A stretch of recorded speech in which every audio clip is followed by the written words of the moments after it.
Andhra Pradesh BC Chaitanya వేదికకు తూర్పు గోదావరి జిల్లా విభాగం అధ్యక్షుడిగా మారిశెట్టి సూరిబాబు, ప్రధాన కార్యదర్శిగా సికా చంద్రమౌళి యాదవ్ను నియమించినట్లు రాష్ట్ర అధ్యక్షుడు వీరవల్లి శ్రీనివాస్ వెల్లడించారు. ఈ మేరకు బుధవారం ప్రెస్ క్లబ్లో జరిగిన మీడియా సమావేశంలో వారికి ధృవీకరణ పత్రాలు అందజేశారు.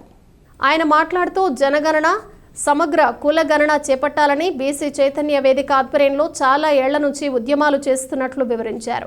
2008లో ఉమ్మడి ఆంధ్రప్రదేశ్ రాష్ట్రంలో ఉద్యమాలు చేశామని, ఆ తర్వాత 13 జిల్లాల్లో జనగణనతో పాటు బీసీలకు చట్టసభల్లో రిజర్వేషన్ల సాధనకై పోరాటం కొనసాగుతోందన్నారు.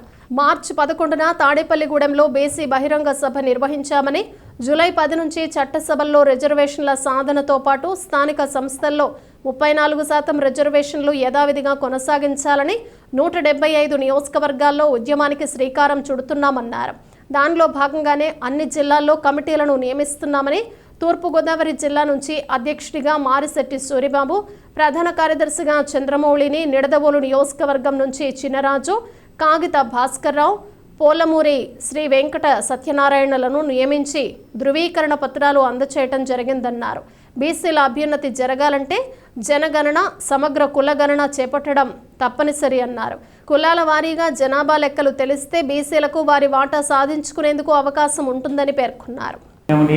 ఈ ఆంధ్రప్రదేశ్ విడిపోయిన తర్వాత మన ఉన్నటువంటి 13 జిల్లాలు కలిపినట్టు ఆంధ్రప్రదేశ్కి నేను రాష్ట్ర అధ్యక్షుడిగా ఉన్నాను.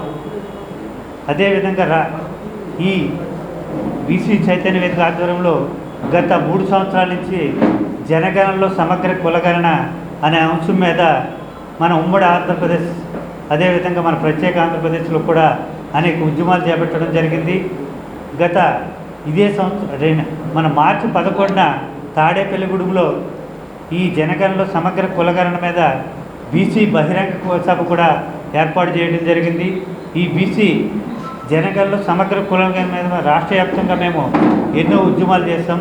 అదేవిధంగా ఇప్పుడు రాబోయే కాలంలో జూలై 10 నుండి కూడా మన ఆంధ్రప్రదేశ్ రాష్ట్రం నుంచి చట్టసభల్లో రిజర్వేషన్లు అనే కార్యక్రమం మీద మేము అన్ని జిల్లాలతో పాటు 175 నియోజకవర్గాల్లో కూడా మేము ఈ చట్టసభల్లో రిజర్వేషన్లు, అదేవిధంగా జనగణనలో సమగ్ర కులగణన, అదేవిధంగా స్థానిక సంస్థల్లో రిజర్వేషన్లని గత ప్రభుత్వం 34% ఉన్నటువంటి స్థానిక సంస్థల్లో రిజర్వేషన్లని 24.5% తగ్గించి స్థానిక సంస్థల ఎలక్షన్ నిర్వహించడం జరిగింది.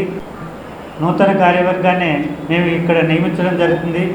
వారికి ఇక్కడ ఉన్నటువంటి మేము అందరం కూడా వారికి నియామక పత్రం అందజేయడం జరుగుతుంది కనుక